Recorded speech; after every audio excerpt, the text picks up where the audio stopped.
വാസ്തു അഡ്വൈസറിന്റെ പുതിയൊരു വീഡിയോയിലേക്ക് എല്ലാവർക്കും സ്വാഗതം. ഈ ഒരു ഫ്ലോർ പ്ലാൻ നമ്മുടെ ഫ്ലോർ പ്ലാൻ ഡിസൈൻ ചലഞ്ചിൽ മിസ്റ്റർ റനീഷ് വീറ്റി ചെയ്തതാണ്. അപ്പോൾ ഇതിനകത്തെന്ന് പറഞ്ഞാൽ വടക്ക് ദർശനമായിട്ടുള്ള 3 ബെഡ്റൂമായിട്ടുള്ള ഒരു ഫ്ലോർ പ്ലാൻ ആണ്. വടക്ക് ദർശനമായിട്ടുള്ള 3 ബെഡ്റൂമുള്ള ഫ്ലോർ പ്ലാൻ. ഒരു 1500 സ്ക്വയർ ഫീറ്റ് താഴെ വരുന്ന രീതിയിലാണ് ചെയ്യാനായിട്ട് പറഞ്ഞിരുന്നത്. അതുപോലെ തന്നെ ഈ ഒരു ഡിസൈനെ പറ്റി നോക്കുകയാണെങ്കിൽ വടക്ക്, കിഴക്ക്, തെക്ക്, പടിഞ്ഞാറ്. അപ്പം തെക്ക് പടിഞ്ഞാറ് മാസ്റ്റർ ബെഡ്റൂം കൊടുത്തിട്ടുണ്ട്. വടക്ക് പടിഞ്ഞാറ് ബെഡ്റൂം കൊടുത്തിട്ടുണ്ട്. വടക്ക് കിഴക്ക് ഒരു ഗസ്റ്റ് ബെഡ്റൂം കൊടുത്തിട്ടുണ്ട്. പിന്നെ ഒരു അടുക്കള കൊടുത്തിട്ടുണ്ട്, ഒരു വർക്ക് ഏരിയ കൊടുത്തിട്ടുണ്ട്, ഇവിടെ ഒരു ലിവിങ്, ഒരു ഡൈനിങ്, ഇവിടെ ഒരു കോമൺ ടോയ്ലറ്റ് എന്നുള്ള രീതിയിൽ ഉപയോഗിച്ചേക്കുന്ന രീതിയിലാണ് കൊടുത്തേക്കുന്നത്. അല്ലാതെ വേണമെങ്കിൽ ഇത് അറ്റാച്ച്ഡ് ആണെങ്കിൽ ആക്കണമെങ്കിൽ കുഴപ്പമില്ല. ഇത് രണ്ടും അറ്റാച്ച്ഡ് ആയിട്ടാണ് ഉദ്ദേശിക്കുന്നത്. ഈ ടോയ്ലറ്റ് വേണമെന്നുണ്ടെങ്കിൽ ഇവിടെ വെച്ച് കട്ട് ചെയ്ത് കഴിഞ്ഞാൽ നമുക്ക് കോമൺ ടോയ്ലറ്റ് ആയിട്ട് ഉപയോഗിക്കാം. ഏത് രീതിയിൽ വേണമെങ്കിലും നമുക്ക് ചെയ്യുന്നത് കുഴപ്പമില്ല.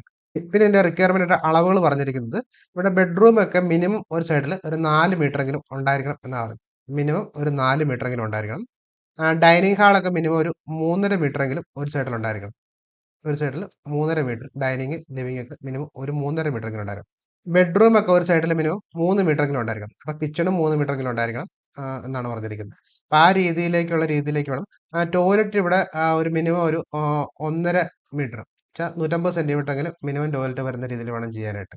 അതുകൂടാതെ അതിന്റെ അലൈൻമെന്റ് നോക്കിക്കഴിഞ്ഞാൽ ഇത് ഒരേ ഭിത്തി ഇങ്ങനെ വരുന്ന രീതിയിൽ, ഇത് ഒരേ ഭിത്തി ഇങ്ങനെ വരുന്ന രീതിയിൽ വേണം ചെയ്യാന്നാണ് പറഞ്ഞേക്കുന്നത്. അതുകൂടാതെ ഇതിന്റെ അലൈൻമെന്റ് ഇത് നേരെ ഇങ്ങനെ ഒരേ അലൈൻമെന്റ് വരുന്ന രീതിയിൽ വേണം ചെയ്യാനായിട്ട്. അതുപോലെ തന്നെ ഇതിങ്ങനെ ഒരേ അലൈൻമെന്റ് വരുന്ന രീതിയിൽ വേണം ചെയ്യാന്നാണ് പറഞ്ഞേക്കുന്നത്. അപ്പൊ ഇതേ പറഞ്ഞേക്കണ പോലെ തന്നെ അലൈൻമെന്റുകൾ കൃത്യമാക്കിയിട്ട് ഇതിനകത്ത് ഔട്ടർ അളവ് കൃത്യമായിരിക്കണം. തള്ള് ഉൾപ്പെടെ സിറ്റൗട്ട് ഉൾപ്പെടെയുള്ള തള്ള് കൃത്യമായിരിക്കണം. അതുപോലെ തന്നെ മാസ്റ്റർ ബെഡ്റൂമിന്റെ അളവ് കൃത്യമായിരിക്കണം. ബെഡ്റൂമിന്റെ അളവ് കൃത്യമായിരിക്കണം. ഡൈനിങ്ങിന്റെ അളവ് കൃത്യമായിരിക്കണം. ലിവിങ്ങിന്റെ അളവ് കൃത്യമായിരിക്കണം. ഗസ്റ്റ് ബെഡ്റൂമിന്റെ അളവ് കൃത്യമായിരിക്കണം. അടുക്കളയുടെ അളവ് കൃത്യമായിരിക്കണം. വർക്ക് ഏരിയയുടെ അളവ് കൃത്യമായിരിക്കണം. ഇപ്പൊ ഞാൻ ഈ പറഞ്ഞേക്കണ പോലെ അളവുകളും കാര്യങ്ങളൊക്കെ ഇട്ട് നിങ്ങൾക്ക് പാർട്ടിസിപ്പേറ്റ് ചെയ്യാൻ താല്പര്യം ഉണ്ടെന്നുണ്ടെങ്കിൽ നമ്മുടെ VIP ഗ്രൂപ്പിൽ അതിന് താഴെയായിട്ട് ഈ വീഡിയോയ്ക്ക് താഴെയായിട്ട് നിങ്ങൾക്ക് കമന്റ് ചെയ്യാവുന്നതാണ്.